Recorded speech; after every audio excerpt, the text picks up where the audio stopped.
Assalamualaikum warahmatullahi wabarakatuh teman-teman. Apa kabar semuanya hari ini? Semoga sehat selalu teman-teman.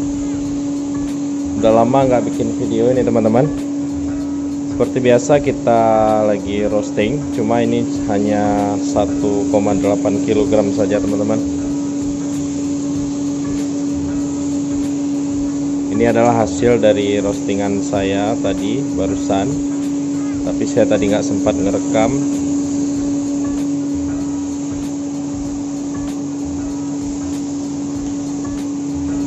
Buat teman-teman yang mau belajar ngerosting, paling tidak hasilnya harus seperti ini teman-teman. Jadi binnya masak luar dalam atau ngembang ya teman-teman ya. Jadi dia ngembang secara maksimal.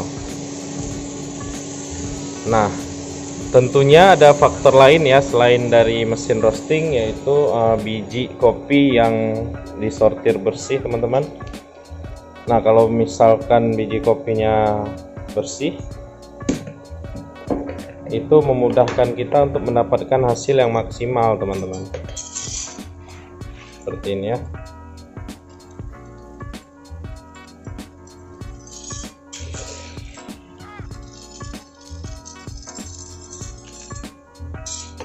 Nah, ini lagi banyak kulit ari. Kenapa dia banyak kulit ari? Karena pada saat pengeringan setelah dari kebun, saat proses di hulunya itu sedang musim hujan teman-teman. Nah, jadi dia banyak faktor ya. Kalau misalkan panennya bulan 12 itu seperti ini dia teman-teman. Bersihnya bakalan seperti ini. Oh ini. Nah ini dia. Jadi kulit arinya kurang ya, tidak banyak.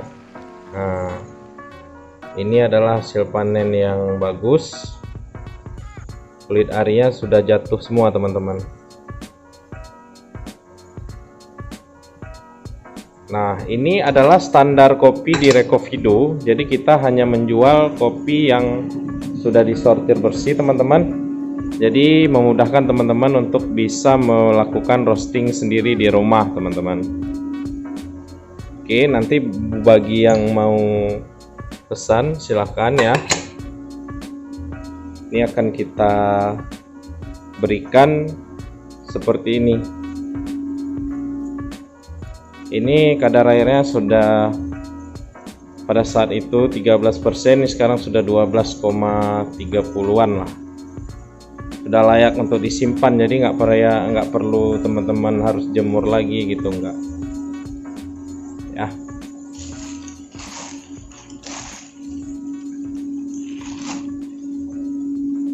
Oke.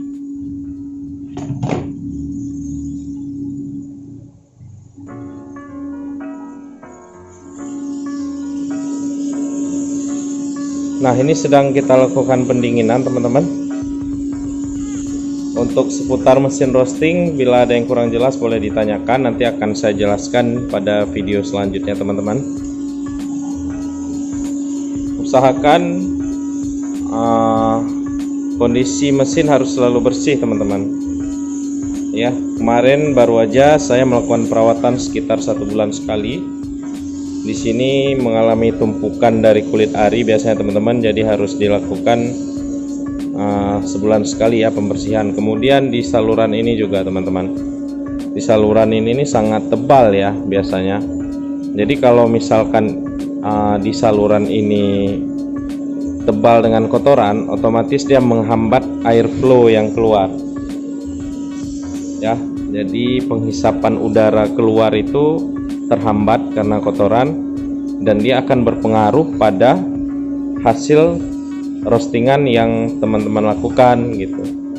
Jadi faktor kebersihan dari mesin roasting juga sangat perlu teman-teman ya. Sudah yang pertama tadi faktor dari biji yang bagus, kemudian yang kedua dari kebersihan mesinnya, itu yang paling perlu. Yang ketiga ini ya dari pengalaman teman-teman, dari teori teman-teman pelajari bagaimana cara roasting, bagaimana kapan membuka airflow, ya, kapan menutup kembali airflow-nya. Nah, itu yang terakhir lah, hanya teknisnya saja itu teman-teman. Saya yakin teman-teman semua bakal bisa untuk melakukan roasting sendiri. Jangan lupa memperhatikan dan dari segi kebersihan mesin dan kebersihan binsnya teman-teman. Terima kasih atas perhatiannya teman-teman. Wassalamualaikum warahmatullahi wabarakatuh.